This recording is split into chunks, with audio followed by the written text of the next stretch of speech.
Excuse me. Did you say something about Bardolph Beaumont? I did. I don't think we've met.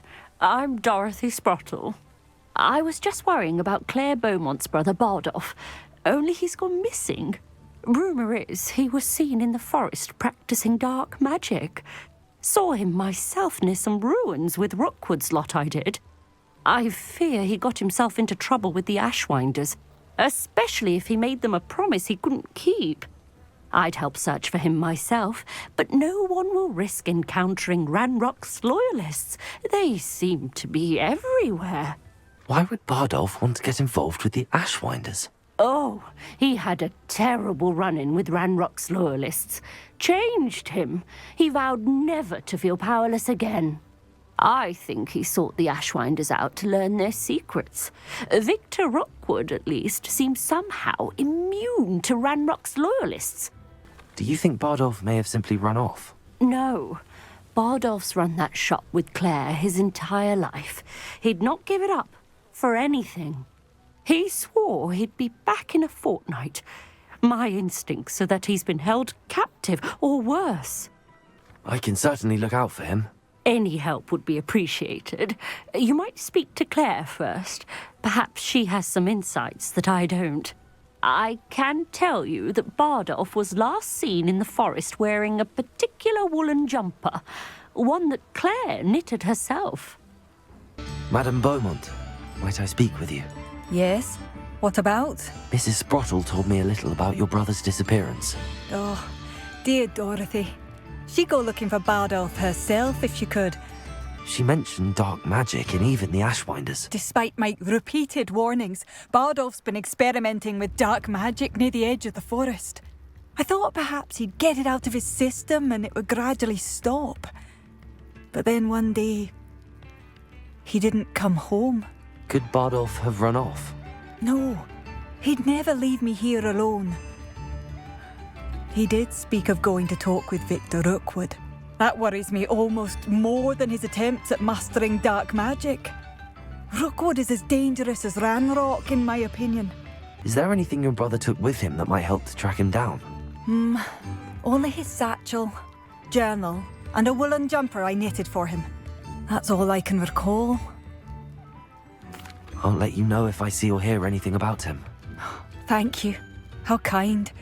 I'd be so grateful to learn where he is. I know in my heart he's out there.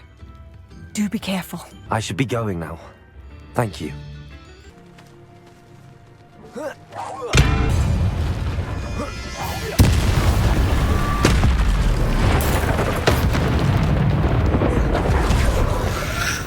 Also, Accio. Confringo.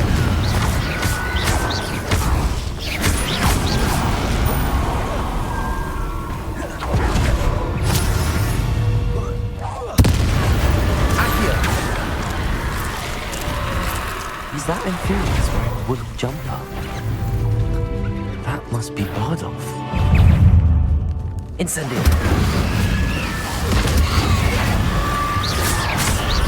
Confringo.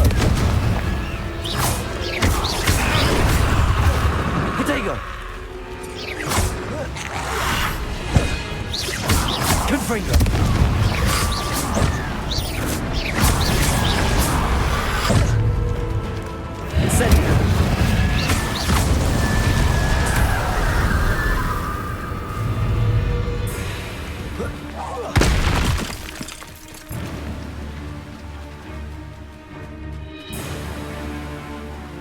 Accio.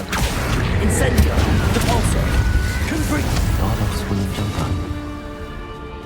I'm not sure Madame Beaumont would want to know what really happened to him.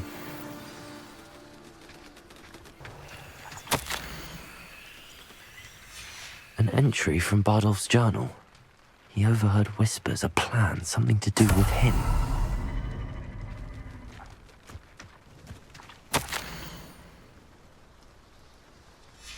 This mentions Inferi, and something about it being Bardolph's turn next.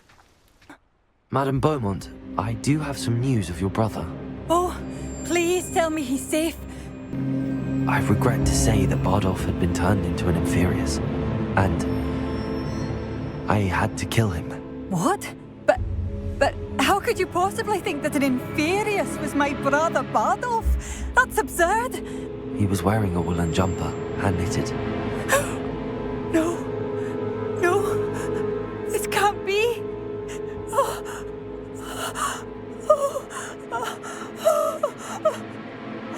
I'm truly sorry. I wish it had been better news. I wish you well, Madam Beaumont. What more could I have done? Oh, Bardolph.